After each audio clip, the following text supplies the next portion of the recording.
Thank you. Good afternoon. Good to see everyone.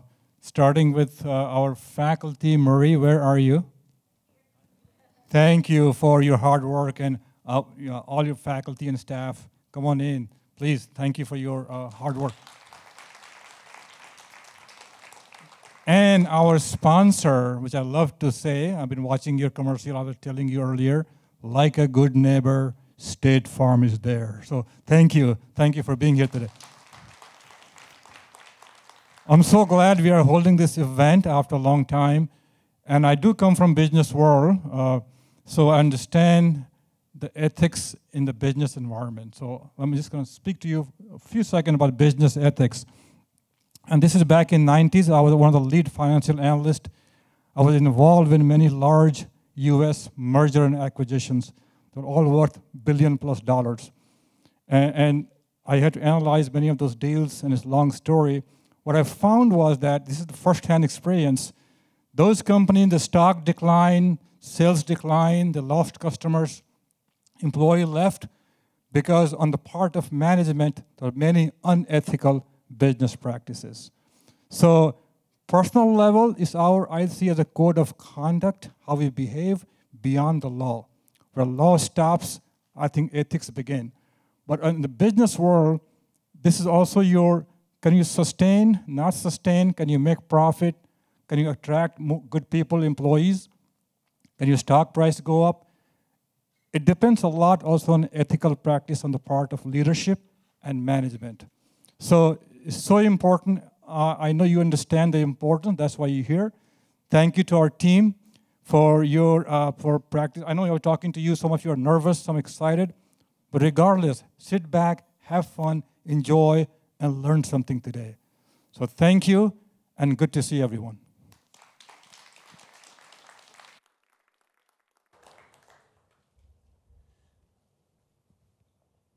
All right. My name is Charles Ruthford, and I'm going to be your master of ceremonies today. I'm also the person that dreamed this thing up, and we have given it, as Marie said, 5 times here at Edmonds College, and it's fun, and it's a chance for you all to try some of these things out. And it's always easier working ethics cases like this because it's about somebody else. And as you are listening to these cases, imagine yourself in similar kinds of situations. What did you do? What would you do? And the key is to not be taken in by the case and say, you know, if this is a personal case for some of you, let me tell you, the decision is made like that.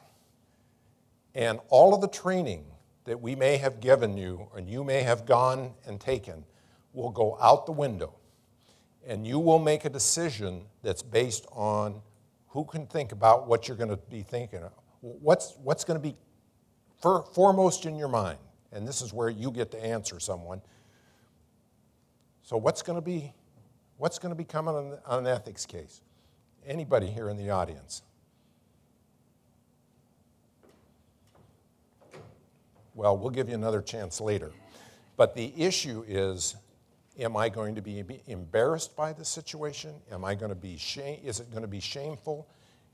Who am I going to tell? Are my coworkers going to question me? Are my management going to question me? Is my family going to question me? And it's that kind of case is where these ethics situations come up. And it's amazing how quickly well-trained people can skip ahead and figure out how they're going to keep themselves out of trouble. So just keep that in mind as we're working through these cases. So I've got a schedule that we're working on here. And the first thing I'd like to do is introduce our judges. So Chuck Loomis, you want to stand up and wave to the crowd? He's a member of the faculty here. We've got Becky Schuler, and she has been so kind to join us from State Farm. So Becky. And Susan Persinger, is that right? And she's also from State Farm. And my friend, imported all the way from New York City, is Scott Eck. And he is, Scott has been here for previous, he's not an actor, by the way. But Scott and I have taught ethics over the years, probably for the last 24 years, that we have taught ethics in the corporate environment. And just a little bit about me, I used to work for Boeing, and I used to work for the Boeing Leadership Center, where part of this, if you look at ethics, if you look at management, and you look at leadership, they should be all together. You cannot separate these things in your work. So, and in your personal lives. And if people says, well, I've got business ethics and I got personal ethics, that gets you got ethics, and they're one and the same. All righty. So let's go ahead and get started. The first thing I wanted to do was give a bit of a briefing. Now, the teams have seen this briefing, so if they don't turn around to look, and we don't have a screen here for them to look at what's being presented. But I came in a couple weeks ago and spent time with the teams to just get them primed for what we're looking for here. All right, so the key element here, we want to be able to recognize the ethics issues and become aware of the ethics issues that are facing businesses and employees, and in some cases in your personal lives. Take action on how to deal with them, the issues that they come up with. And finally, this is the real key part, is how do we put strategies in place to keep them from happening in the future? And that's a key element of what we're working on. And of course, we got to have competition. See how you match up amongst your classmates. And we're going to have some fun here, because this is fun stuff. And we really enjoy doing this. As we commented, this is the 5th time we've done it here. And I've done this 4 or 5 times at other colleges in the area. And the colleges are just something that is, this is an important place, a chance for you to try these things out and say, well, did that work or did that not work? All righty, so when we talk about ethics issues, this is an important thing. It's in the long run. Businesses will survive because they put high-quality products and services that meet customer needs. That's just a basic axiom of business, and anyone that's involved in businesses or will become involved in business, it's what you can deliver to the customer. And it requires fair dealing.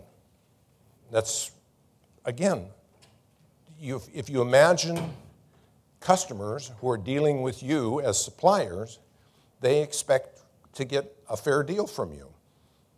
And there are a lot of interpretations of what a fair deal means, but the key is are you coming up with a deal that they can work with? The threat, conflict of interest. Now, we're going to talk about, there's 5 or 6 different parts, ethics problems that we're going to talk about in these cases. But all of them center around conflict of interest. That is the heart and soul of ethics issues. Are you putting your issues, your interests, ahead of the interests of the organization? Now, if you put your interest of the organization first, there's likelihood that it will benefit you. No question about that, no argument.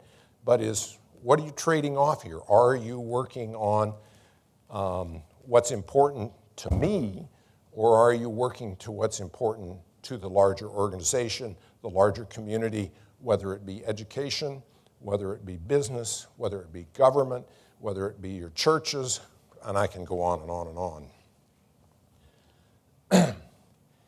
And then I always like to say this is, what are good ethics? And the question is, what do you want to be known for? When you talk around your friends, your family, your associates, what are they going to know you as? Are you someone that they can count on, or are you someone that might put your personal interest ahead of the larger systems issues? Now, my friend who is owns an auto mechanic thing, he gave me the list of issues that this is the Automotive Service Association's Code of Ethics. It's 2 pages, and I just want you to look through it quickly, and then I'm going to ask a couple questions about it. So it's a reading chart. But what are some of the things that jump out? And this is a chance for you all to answer.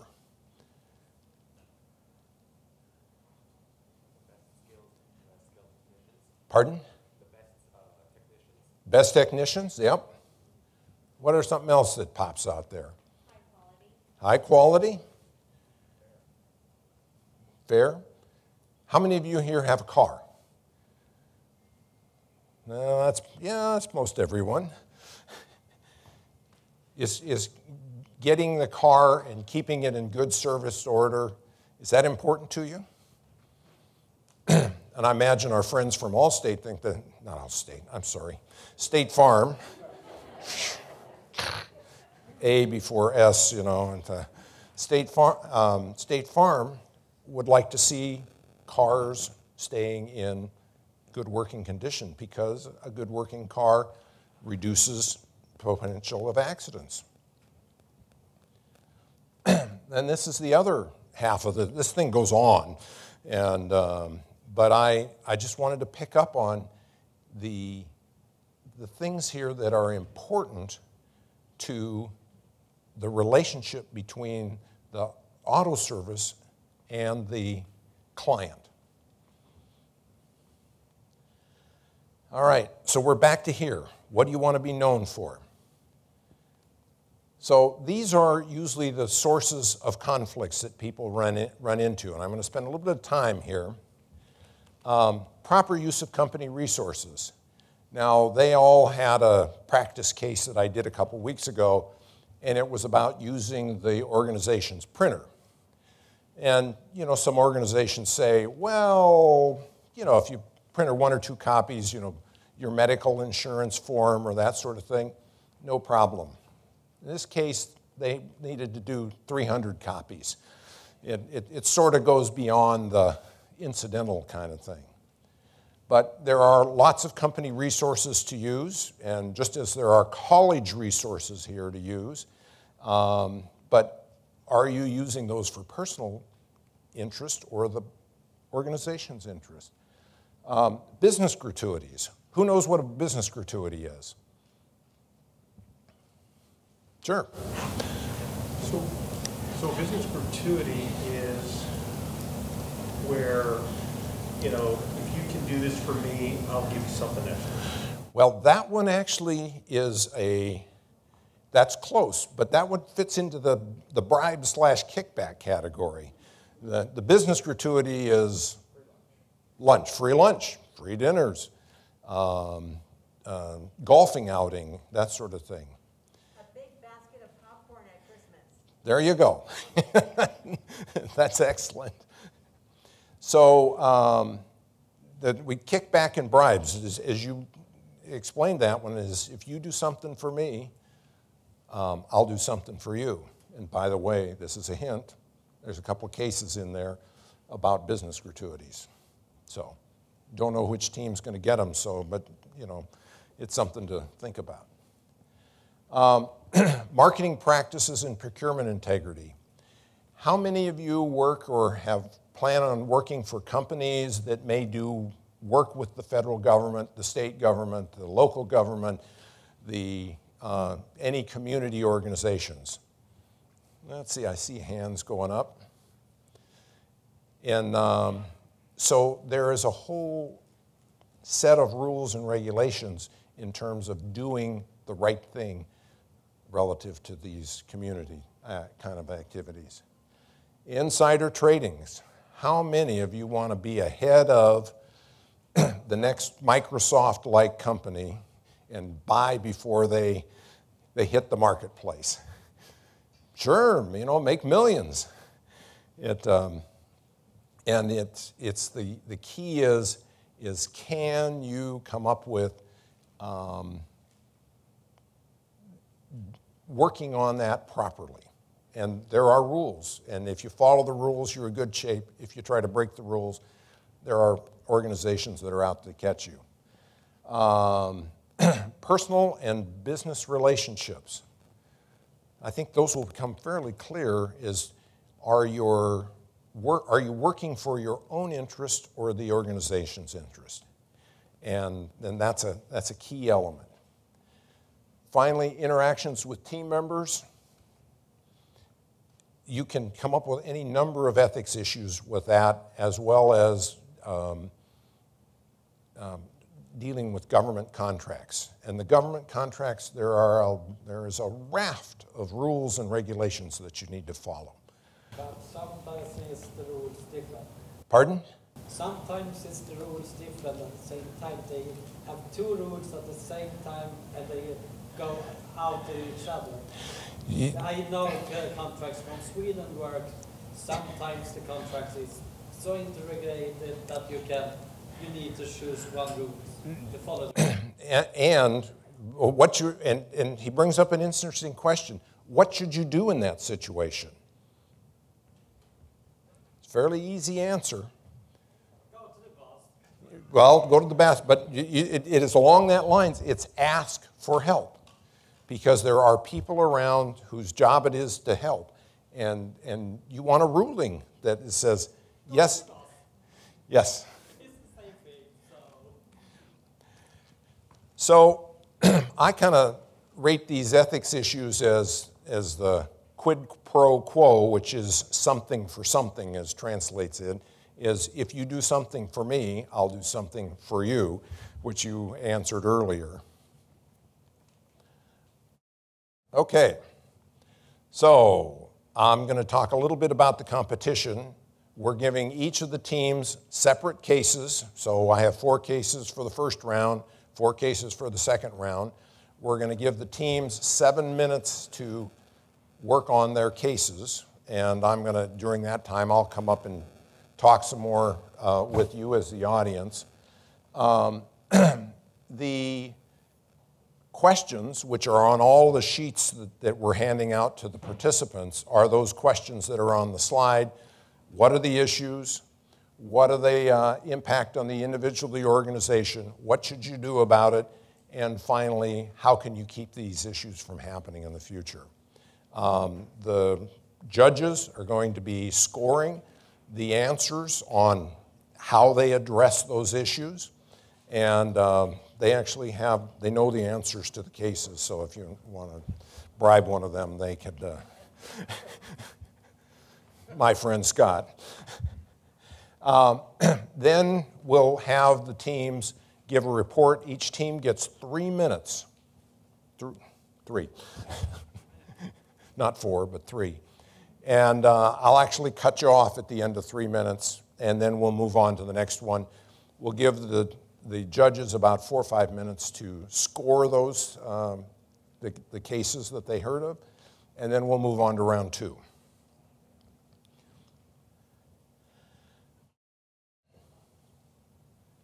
At the end of the competition, well, we're really going to be, did you understand the issues? In other words, how can you answer the questions? Did you correctly identify the situation? Recognize the risks and issues, and is your advice reasonable?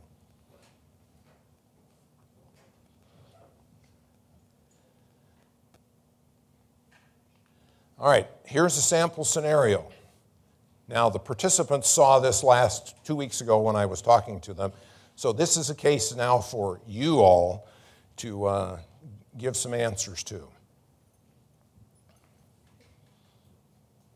And I already gave you some hints on this one.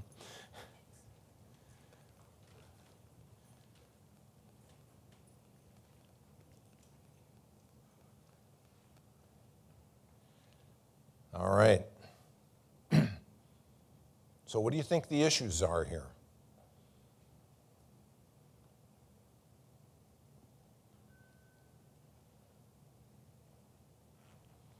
Anybody?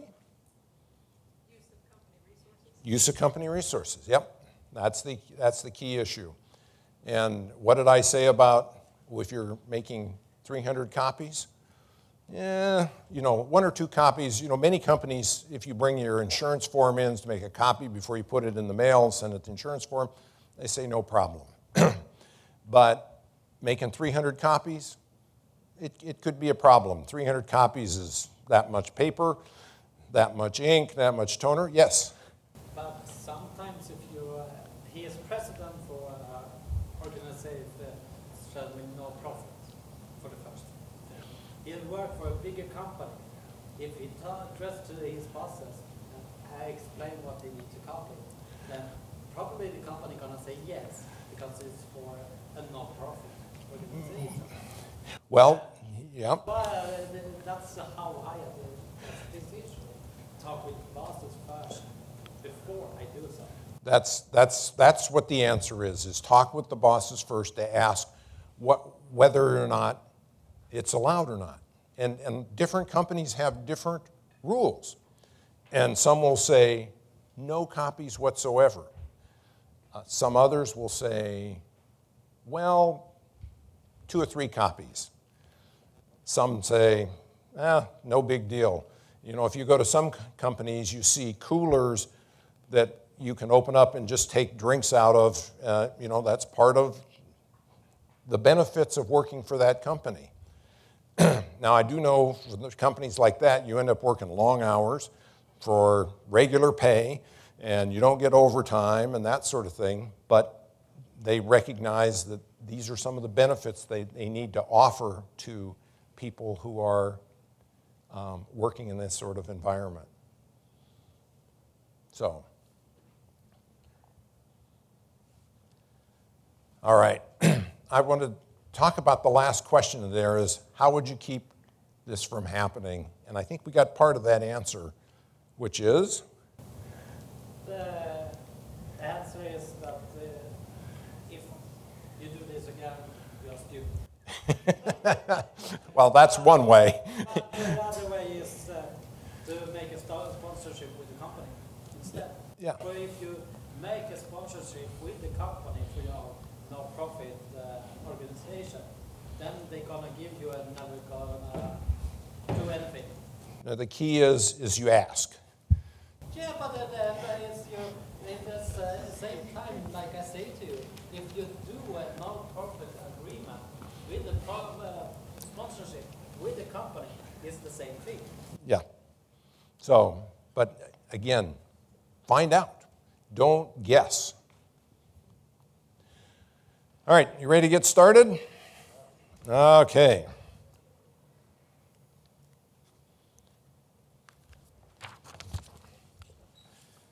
All right, round 1, case 1, team 1. There you go. Round 1, case 2. And you're the, you got the even people over here and the not even people over there.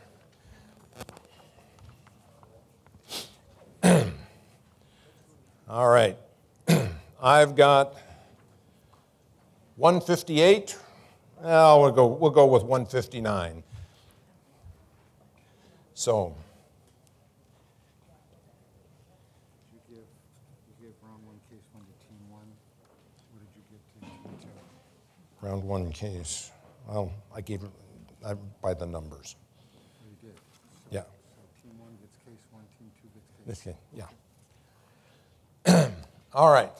We're going to let them work. What questions come up for you all when we're talking about ethics? And you can answer any kind of question. Yes, sir. What is ethic in America?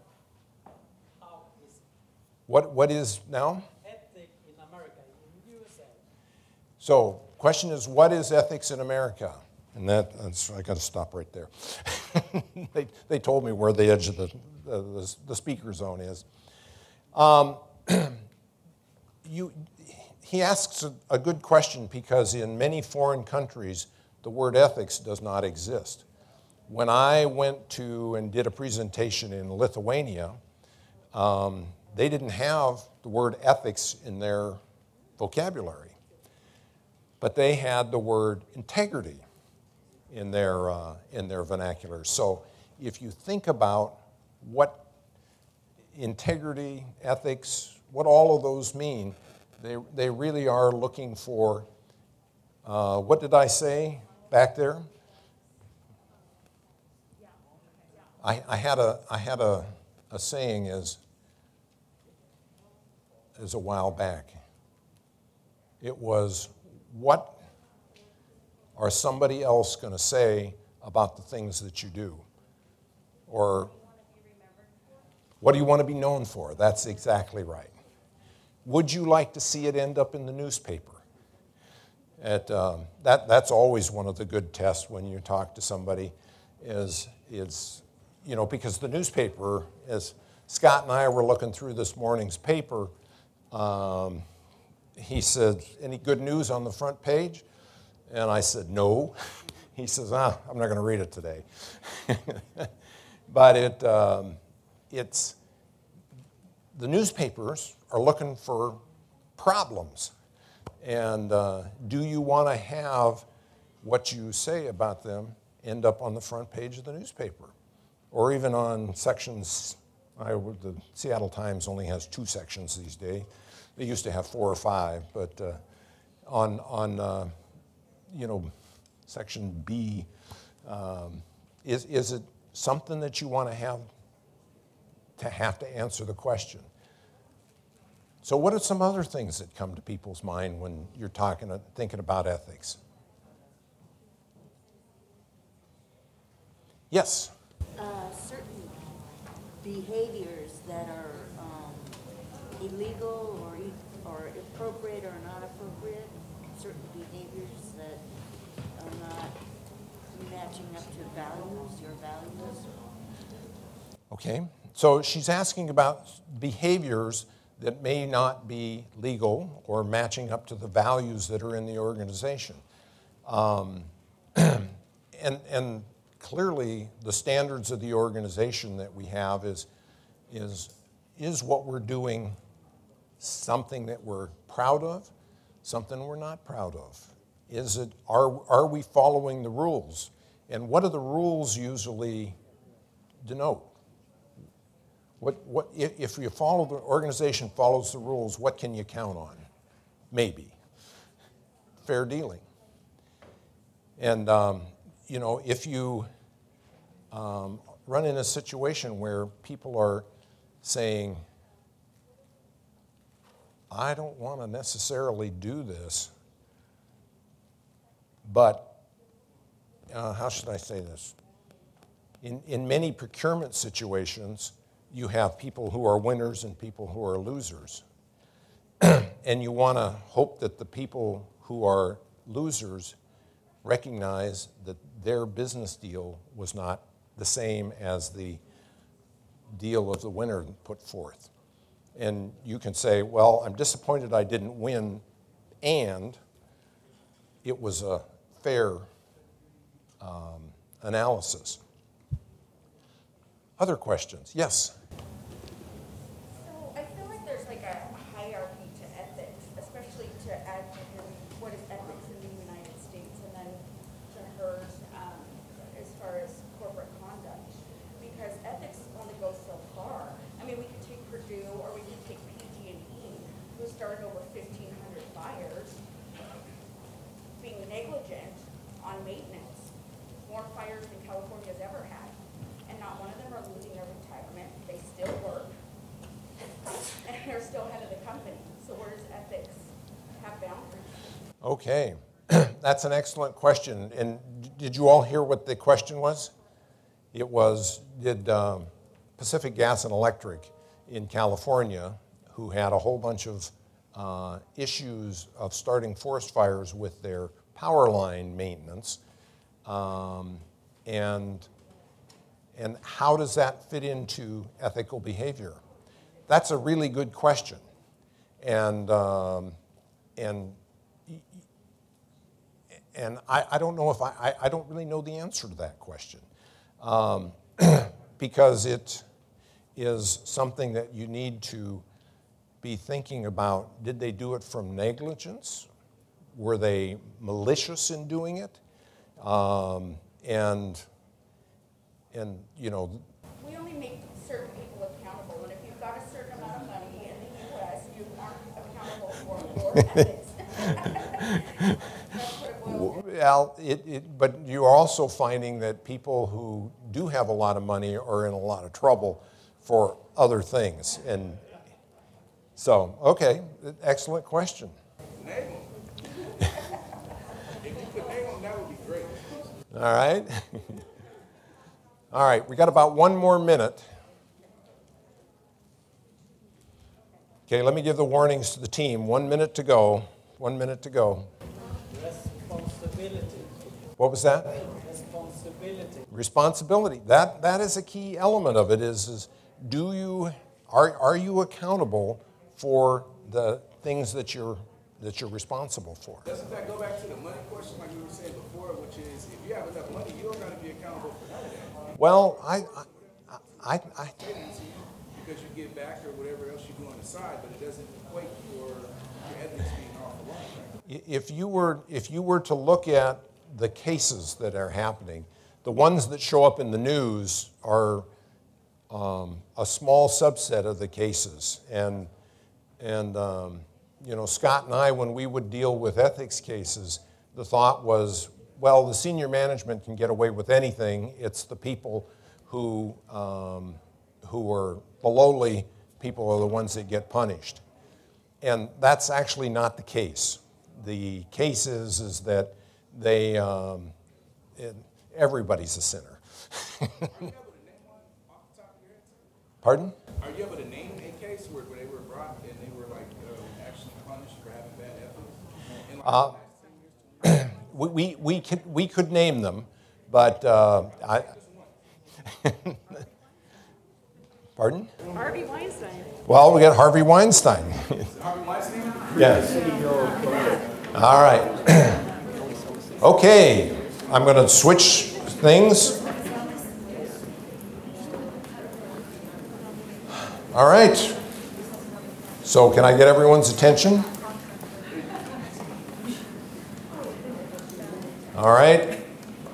Okay, I think, did I have any order written down for these people? We've got just team one, start with team one. Let's start with team one. We'll change the order for the other ones. All right.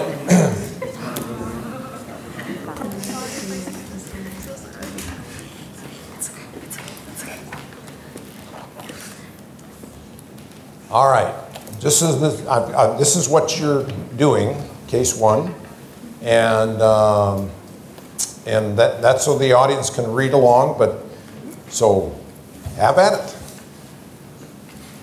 Okay. In this scenario, for the ethical issues in this case, for us, I think definitely it would have to be like a kickback / a bribe. These people are asking for something, like are willing to do something if we do something for them, and quid pro quo is which means it's something for something, that like we'll do this if you do this, and it's not an ethical way to act in business, because if you say you're going to do something, then you just need to go and do that without expecting like more, without like discussing it. What is the potential impact of the issues on the individual? I mean, it puts, like on the individual, it puts you in an uncomfortable position. You don't know what to say. You don't know how to act because you are shocked to hear somebody suggest something that you know isn't morally right. And this affects your organization because it kind of like creates an idea that it's okay to do dirty business with your company. And like these people, like are just talking to you about it, and it's not really up to you to make this decision, and that puts a lot of like stress on you. And if you end up like making the wrong decision, that really like your company can like fall from that, from your failures. Okay, you got about a minute to go. Oh, wonderful. The third question is, what should be done to deal with this incident? And I think we should make it clear that before we make any decision, we need to discuss it within the company, and everything should be very transparent with our boss, with all our managers, and we would want it to present in this way that we first need to discuss in our companies and then to say our decision. And in the future, we just think that everything should be written in details in the contract, and then if everybody is agree, we can. Everybody should sign, but everything should be written. We do not want to discuss it one by one. Yeah, and. It should be a company decision, not my own decision. It should be collective. Okay, very good. Thank you. All right. All right, team 2, your case. All right, so the ethical issues in this case would be an issue of insider trading. Okay, so the potential impacts of this issue would be, well, in a positive one, the individual would be making money because they know what to invest in before it happened, but there's lots of negatives. The organization might lose investors, the reputation of the organization is getting dragged through the mud, even the reputation of the individual gets tarnished. So what should be done to deal with this incident? We personally think that the individual should be fired. And whatever government regulations there are as far as insider trading goes, if the money is, revoked from the individual, but the person should be fired because it's a bad look for the organization, and that's something that they went through. So something that they can do to prevent this issue from happening in the future is maybe through some form of onboarding training, is just like making that. Making it clear that that's not okay, that you might get insider information about companies that are going to acquire another, but that you can't invest to make profit from it. Anything else? Probably to monitor the employees before any merger or acquisition, and also to further reinforce the policies and make sure all of the employees are aware of the consequences that it may bring if they violate the policies. Okay. All right. Anything else? All right. Thank you very much.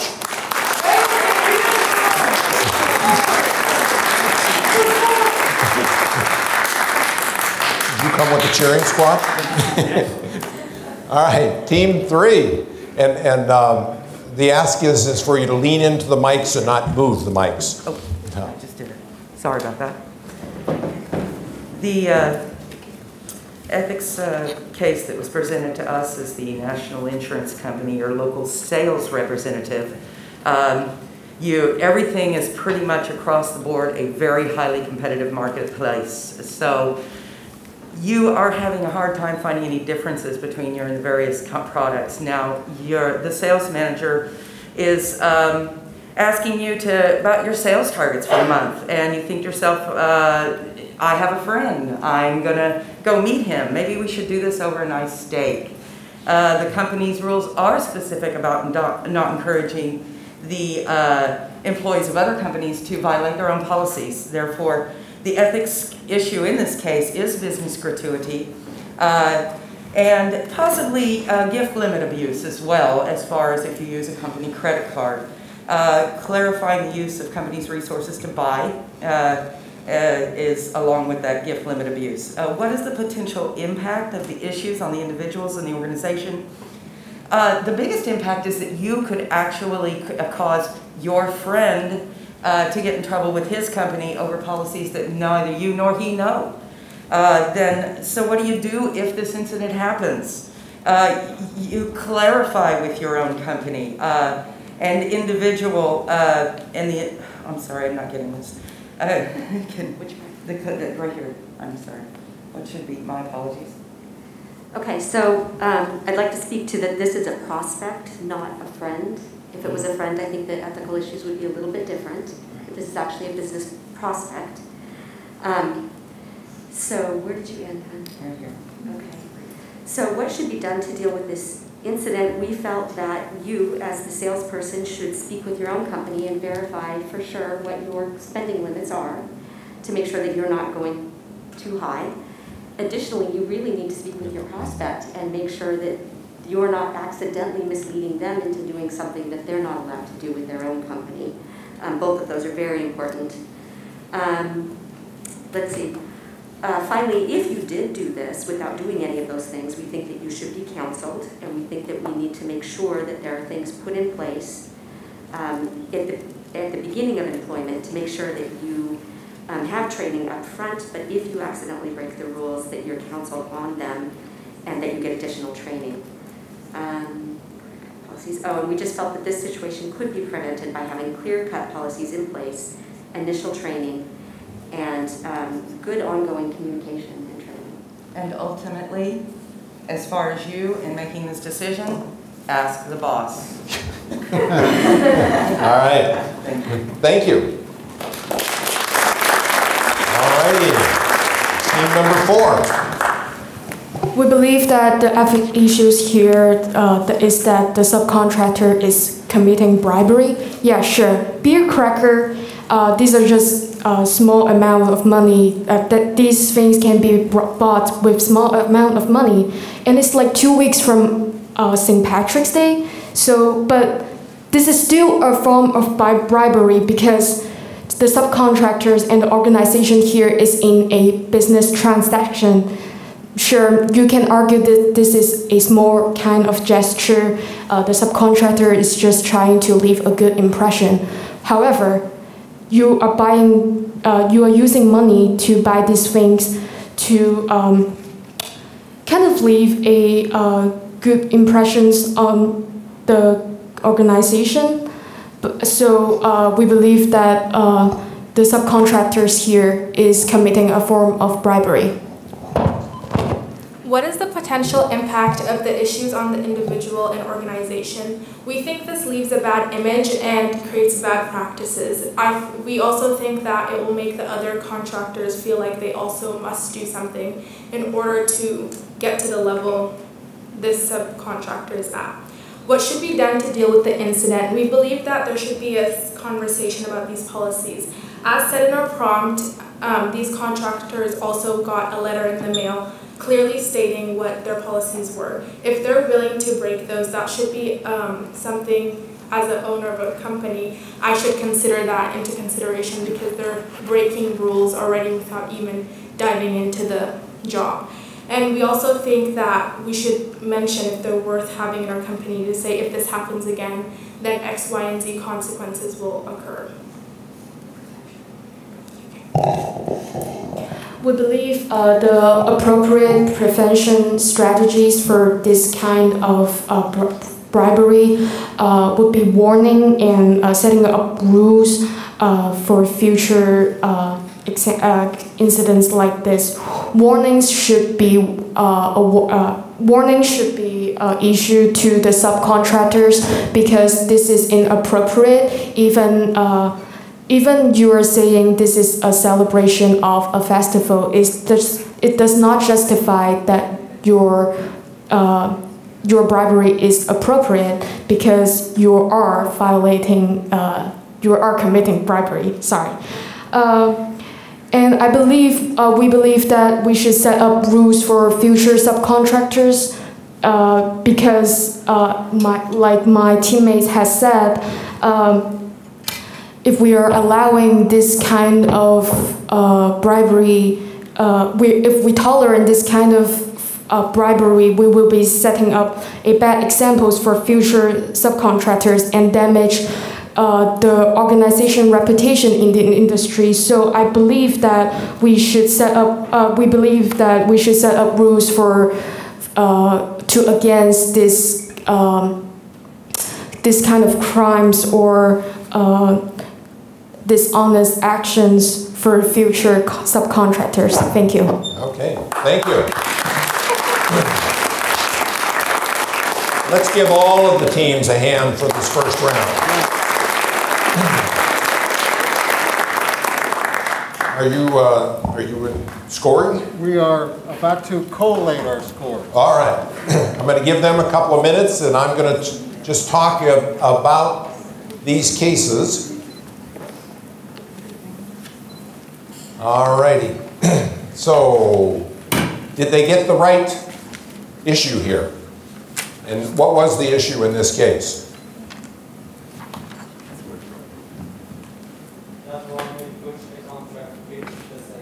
Pardon? So they like to push the contract the same day they are here. Yeah. They talk about their big fish.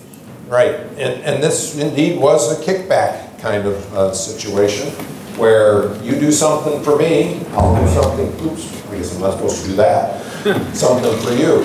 And it creates potential problems that folks will worry about. Sometimes not sometimes. It's about how you have done the conversation before. We don't know what happened in line before. That is the problem with this answer that we will say. For this is the end of the past. This sales question I have to talk about this for 3-4 months. Okay. And then, yes, I have pushed for the deal. If I have talked about the many times, but I only talked to them 2 times. Then I have talked through everything I said, because I can come there next week. Got it. Okay. Yes? When he answered the question on trading, I think that he answered that. This? Really? Yeah, the second one? The second team here, Adian Mark, he answered that question on trading. I think he did an excellent job. Yeah. Okay. This is a real issue. Wouldn't you just love to have the knowledge of what's ahead in the coming in the marketplace, so that you could put your money down and make lots of money? And the question is, there are lots of people who are watching what goes on in the marketplace, because this is a tempting place for people to figure out, if only I knew I could make money. Are you just about there, Scott? No. No. Okay. We'll go on to the next one. I tempered this case for our friends in State Farm. See if I can get it right this time. And what's the issue here?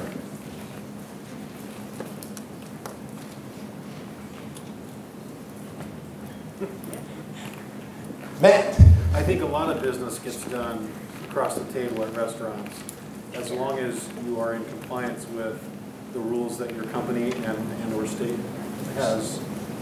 I think business gets done on the golf course, it gets done at restaurants. Again, as long as you're in compliance with, for instance, on the golf course, I don't pay for clients' golf, they pay for their own golf. Right.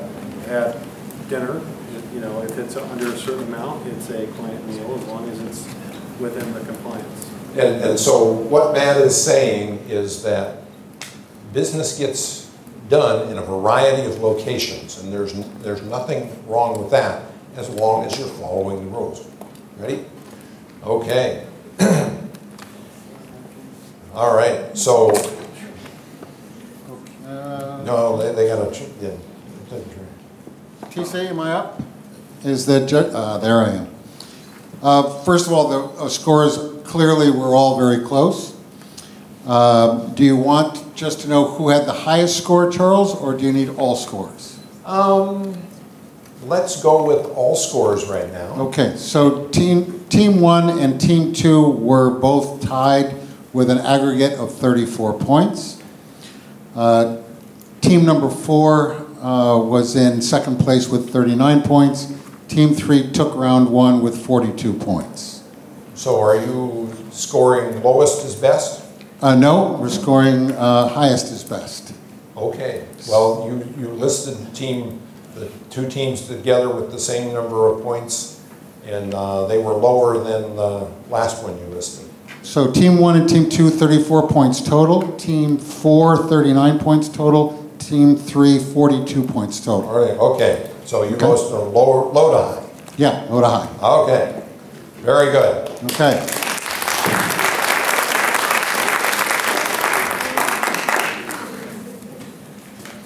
So let's move on to round number 2.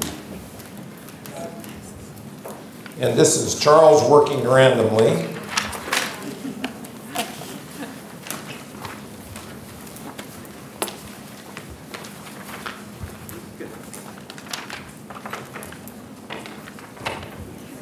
All right.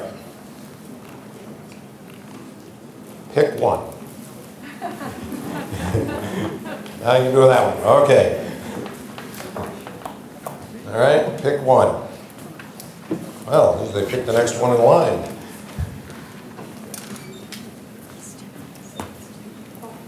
There we go. You bet. All right.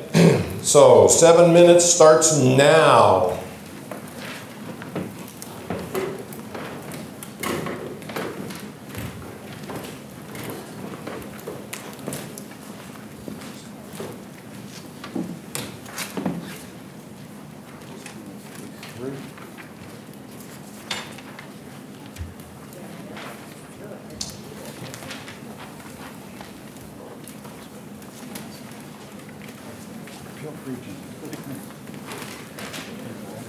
Well, according to my schedule,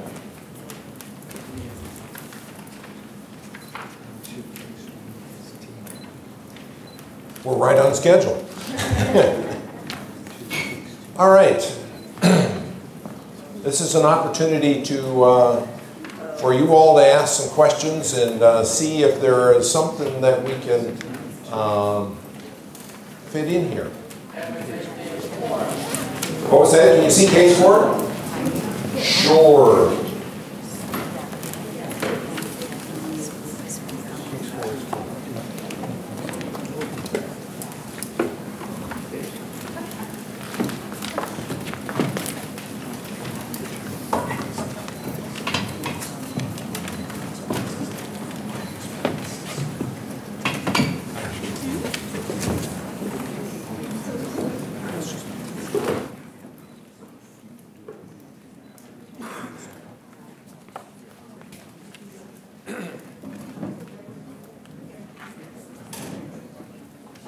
All right, so case 4.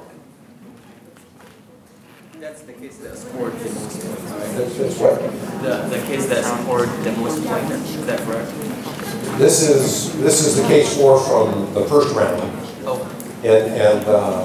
And it was, did you have a question about case 4? Yes, of course. For this, talk about that this was a fraud. That this company gives this gift for the guy, the company to get the company. All right. But still, everything going on them.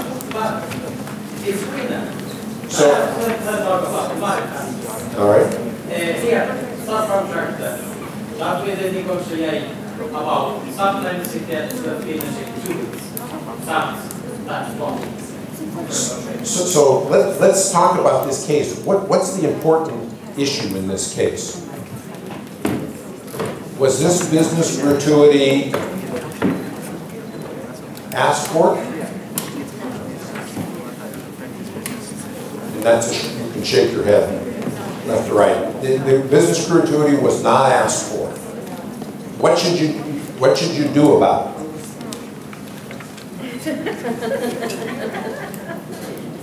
So you got this business gratuity. What? Yes.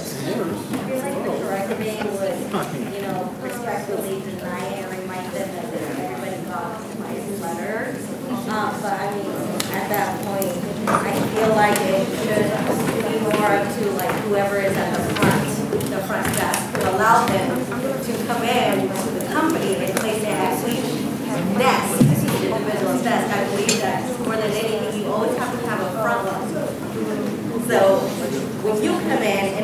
there, he didn't allow them to come in. I feel like, yes, the wrong was, you know, the contractors that came in and did that, but somebody had to let them in, correct? That's right. But again, was this solicited by this company? No. No. So it wasn't solicited. What would you do about it? So you got, and there are two choices. One choice, first choice is keep it. Yeah, and the second choice is Deny it or not accept it. not accept it. That's exactly right. And There's a third choice. what was that? There's a third choice. Which is? Give it to charity. Well, That's what I did. charity is give it to charity is a subset of That's number still 2. denying it. Yeah, that's still denying Because you're not accepting it. it. They're not accepting it. We're giving them an option of what they can do with it. Which is? So I worked for a company that was an international airplanes selling company. And when our sales reps would go to certain countries around the world, they would take an extra suitcase with them because they came back with piles of gifts, since that was the tradition in that country. So what did we have those people do? Well, we had them either donate it to charity. We had cabinets in the office where these things they resided. You know, they did not reside in the possession of the person that received them. As much as they wanted to keep it, some of them were pretty nice gifts, but the rule is that when you pick these gifts up, you need to give it away. And the charity was one of the solutions to free the person of feeling like they had received a gift. And So you had established rules for what to do after.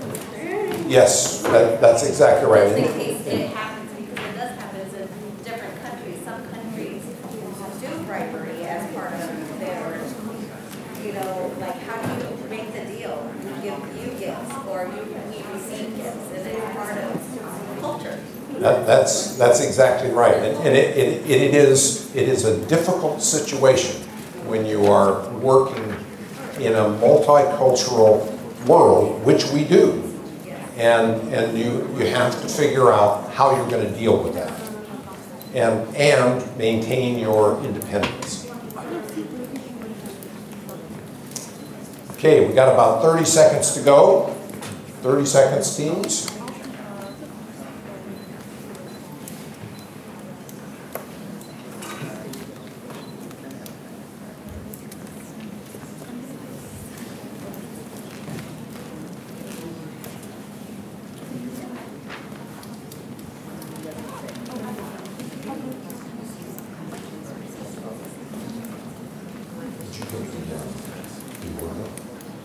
Yeah. Good.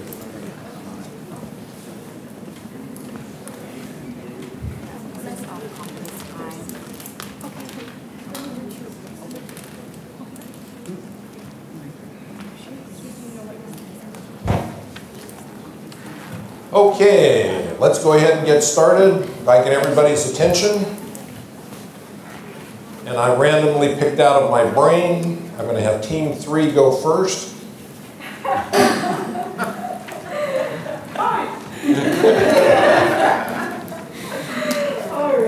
All right. Our case was traveling with friends, we're two senior managers, we're traveling a lot to the same company events. What one was it? What number was it? Case number 2. Case 2, there we go. Traveling with friends. So we noticed that two senior managers in our organization are a little overly friendly, and senior managers are not required to approve their own travel, so they often go to the same events. So we think that this is a potential misuse of business resources, that they are taking advantage of travel, which is allowed in their company to have time to get together and enjoy personal business relationships. It's also potentially a kind of conflict of interest where they are using their own company resources for their own benefits, for Okay, the potential impact of the issue on the individual and the organization is the improper alleged relationship can negatively affect a subordinates. Subordinates may think it's okay to do it. You might see an uptick in inappropriate relationships in the business, which can lead to low morale. It can lead to cronyism. And then finally, the company ends up the people end up overspending the company's money or spending it inappropriately for fun travel instead of business growth. So we felt that we felt that what should be done with this incident is that you, as the individual in this situation, would probably need to act as a whistleblower. You would need to report this to your manager. This is assuming that you've already checked the company guidelines and made sure that this is not within their guidelines. And if it is not within guidelines, that you should consult with your manager. And if you felt like it needed to go further, you should also discuss it with HR. If your manager just let it stop. You definitely need to go through your chain of command if that's important.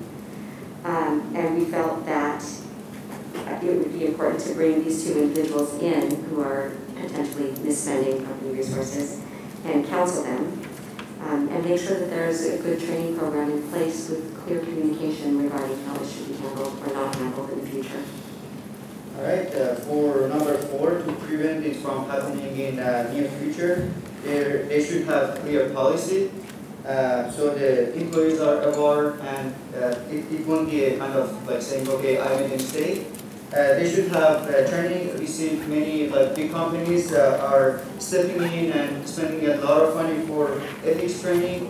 There are multiple choice questions, many sort of different questions to make sure employees are aware of what's going on with the company resources and if they should use it or not. And they should have verbal and non-verbal communication, could be email, phone, etc. For business-specific situation, the organizer needs to check the attendees to make sure they attend the meetings or particular event that they prepare for. And also, we need to have a protection for the whistleblower, so the next time an employee that sees the situation, he or she can report it to higher managers or HR, and they won't be afraid of doing it. Okay, thank you very much.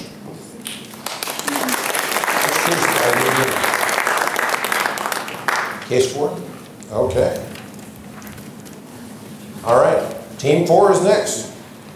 So our ethical issues in this case would be breaking contract. This individual signed forms that clearly stated rules that he's supposed to follow. He would also break the company's loyalty as well as employee integrity. When he signed these forms, considering that computer science is a very demanding industry, we'd like to assume that he's an asset to this company, therefore signing very serious legal contracts. And so he would be breaking the contracts, breaking loyalty, and giving information to this charity. We ask that you just lean over to the mics because it puts a big boom on the tape. The potential impact to the organization would be since this individual is leaking classified information to outsider, it would make the company less competitive in this industry. And to the individual, the potential impact to this individual would be that this would pose a damage to his to their integrity because it violates their loyalty, and because you are leaking information to outsiders, so it really breaks your loyalty in this case. So what we should do for this incident, what he should do is, first of all, we have to inform the HR, the human resources, and the director that this current situation is happening, that he is offered a potential job outside of the companies and outside of his contract. Of course, because the operational manager from the charity did approach him, he should definitely talk to the operational manager to alert him that he cannot do such things outside of his job's contract. Okay. So how might this situation described in this case can be prevented from happening in the future is that we can ask the HR department and the president or the boss of the company to contact the charity head and say that this is not allowed and a disclosure agreement should be established, and we should let the boss know that employees are not allowed to accept these kinds of offer from different companies, and if it is allowed, then the boss will have to relay them to the employees by themselves instead of letting other companies to just contact them randomly. I think it's also important to note that considering this individual is in the computer science industry, he's likely to have signed a very complex and in-depth contract. And in business law, usually taking another person from another company can lead to lawsuits and court cases. So it's very important that conversations happen with the organization itself as well as the leaders of the charity. Okay. Thank you very much. All right, let's go with team number one. Okay, in our case, the person did a very great training initiative, and as we understand, and he was successful in it, and he also was helped with the supplier company with prints, audio, and video items. So then after his wonderful performance, he was hired again, right? Because we tried to understand what the problem was here. We didn't see big problem because he was hired again because he did very good job, and he was hired because of the contract in another. It's the only issue what we really see, that he has some local contract in this company, but. Everybody was the project was successful. The contracts and the suppliers were successful. So we don't see big problem here in this case. Ethical.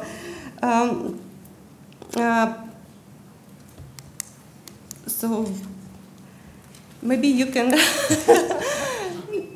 help us a little bit. What I'll comment about all of these. Yeah, because it's a good situation when you know, it was win-win situation when somebody creates a project and then his supplier helped with great products, and his effort was successful, and. So I can, the thing that I saw is that they use the competitive bid process for the training to get the contract of the other company. So I would say that they use the money of their own company to get ahead on the contract. And in this case, you break the trust of your own company by using a competitive one. And so to deal with this incident, I would say that this training to get the contract should be done within your own company. That's the only thing I... Okay. All right. Anything else? Let's give them a hand. I haven't done you, have I? No. Okay. Team two. All right. So there are lots of different potential ethical issues in this case. You know, the main one being quid pro quo, or sort of like a bribe. You know, you'd be offering to fundraise that charity to incentivize them to become a customer for your company. This also brings into question the procurement integrity. You know, it just looks bad on the company and it looks bad on yourself as well. And it's also a misuse of company time, like resources, but mostly time, because when you return back to your office, you're spending time researching about this charity instead of working. And for the another potential impact, if this individual indeed proceed with supporting the fundraising, it may create a bad habit in the company. It may lead other employees to think that such behavior is okay, it's tolerable. And yeah, it may create discomfort also to the individual. It may create emotional attachment that may affect his or her business decision. So what should be done to deal with this incident? Well, one, the employee at question here should be checking company guidelines. It's a very weird scenario, but they should still check, just in case there's some sort of rules, regulations regarding it. Next, assuming there's no established rule, they should ask their supervisor, and maybe even bring it to HR. But at some point, I think, this case might get a little too personal and you might just need to step away. So as far as ways to deal with this in the future, if there isn't a rule or regulation regarding it, there should be one established, and that includes ways to escalate it, whether it's to your supervisor, HR, etc. You should clearly, there should be policies that are clearly stated what is expected, and the employee should be aware if this activity is actually unethical or is ethical. Okay. All right. Thank you. All righty. I'm going to let the judges tally these things up, and let's talk about these cases. These were not easier cases. They got difficult on purpose. But if we take this one here, what we called moonlighting for a good cause, I liked your answers. And what are some of the other issues that we've got here?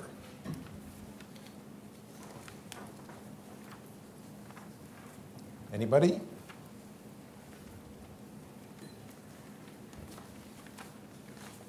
If you look at this one,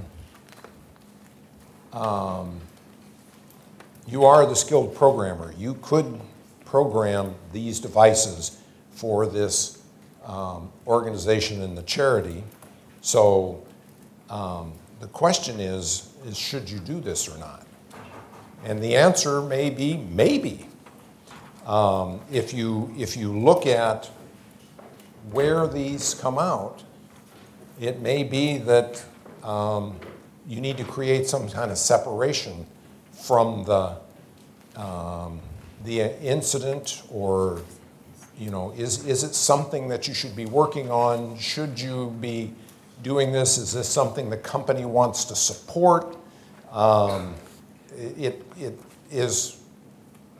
This is a tough one, and this is a real case, by the way. Yes.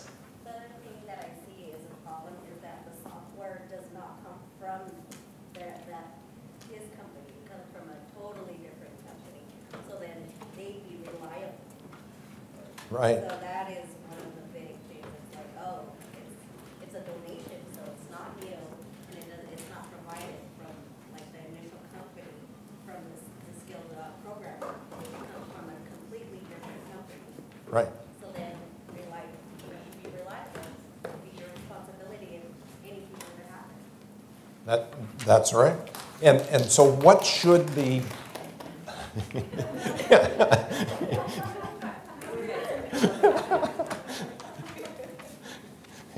You got your own cheering squad, don't you?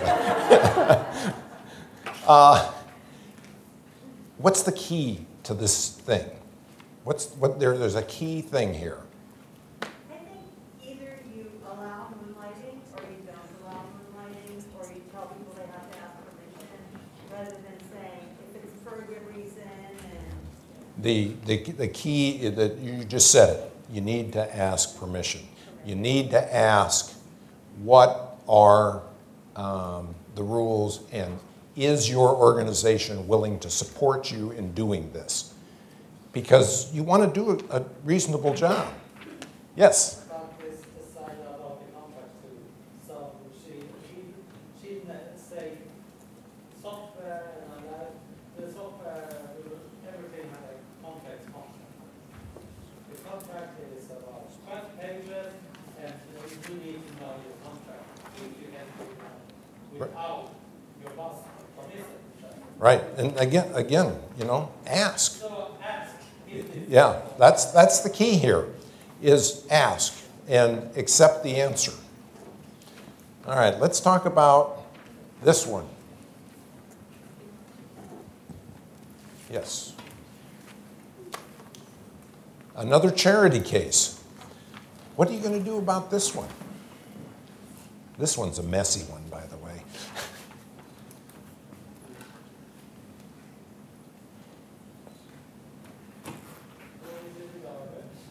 Pardon? I am not touched. But again, this is a case where you need to ask the question, but it's difficult because it pulls on so many heartstrings if you think about it. And is that going to sway you one way or another? And again, ask to see what you can find out.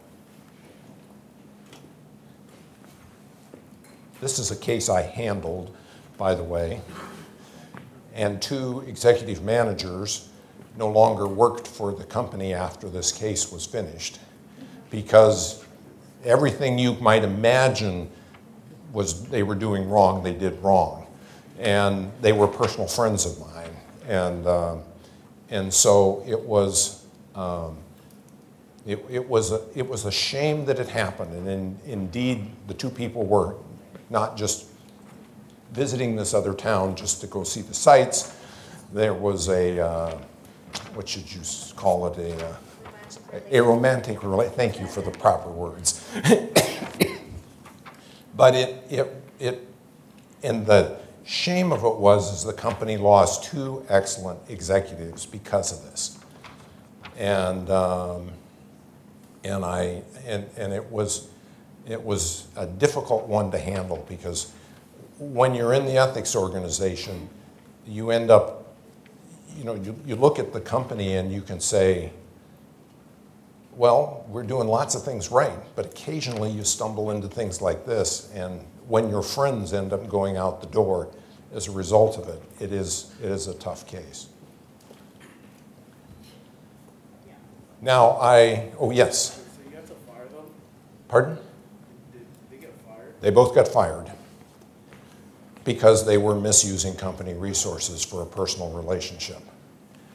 Traveling, but they did not need to travel. Is that the Yeah, case? they made up excuses to travel to the same location so that they could carry on this romantic relationship. And it was, they were forthcoming with what they were doing when we asked them, but it's just difficult to see 2 executives get terminated from the company. Now, I don't know if I made a hint to anyone, but I had a personal case in here, and this is my personal case, in that I was working for the training organization, and I purchased a whole bunch of software from this company, and then they did invite me to be on their council to evaluate future products.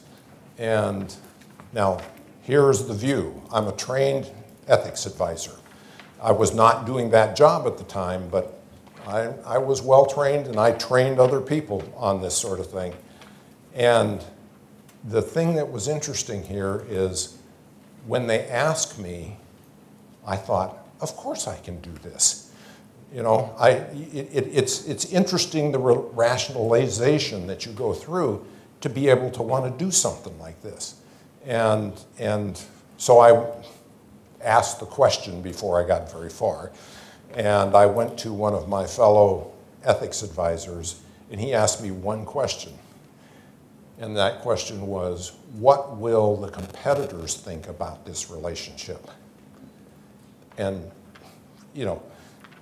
as a slam right in your face, then you're thinking, well, I don't know, And it was an easy, it was the kind of thing as I should have known.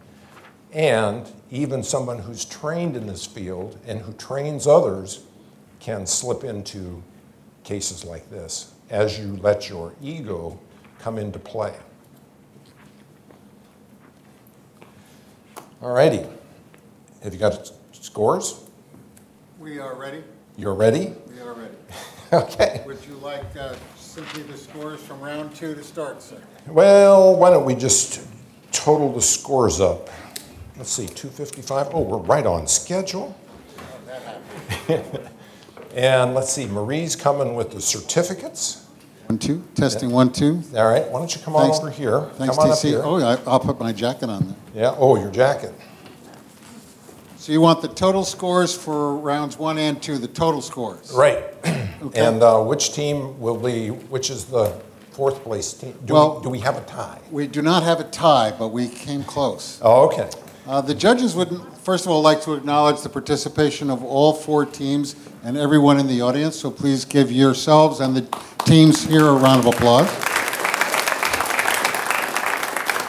Judges also want to acknowledge Team 1 for asking for help of the ethics officer on a case that we also found to be very challenging.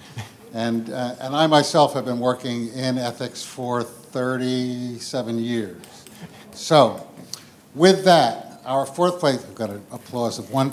With that, our 4th place team today is indeed Team 1 with an aggregate score of 68. Give them a round of applause.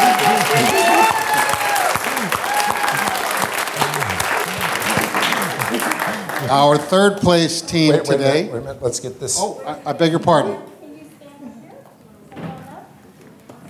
Congratulations, Team 1, 4th place today. Yeah.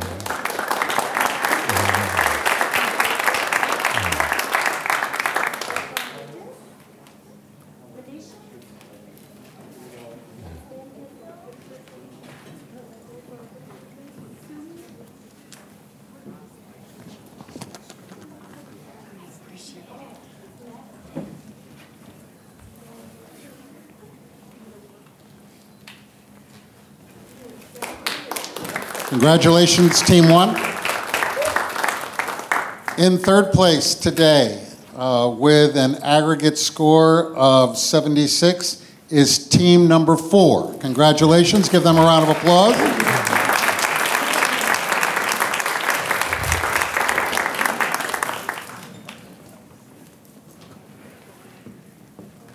Come on forward, guys.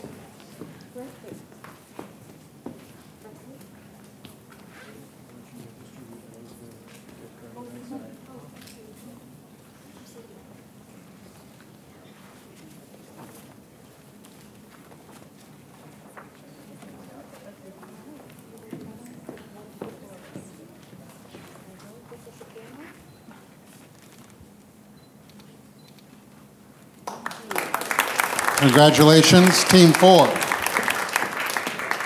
There was only 1 point that separated our 3rd place team from our 2nd place team. In 2nd place with an aggregate score of 77 is Team 3. Congratulations, Team 3.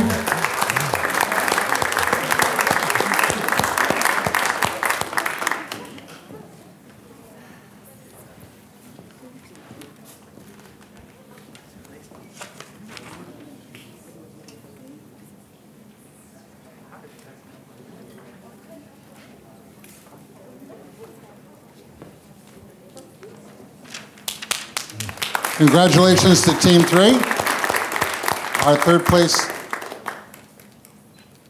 team today. Congratulations. And ladies and gentlemen, drum roll please. In 1st place today in the 2022 Ethics Challenge, please give your congratulations with an aggregate score of 85. Team 2, congratulations. Come on up, Team 2. Come on up.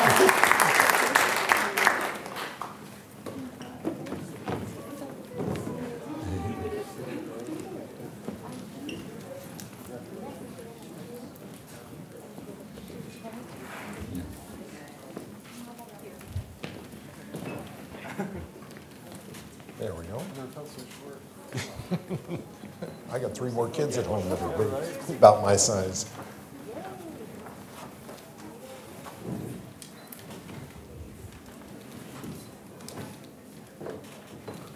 All right.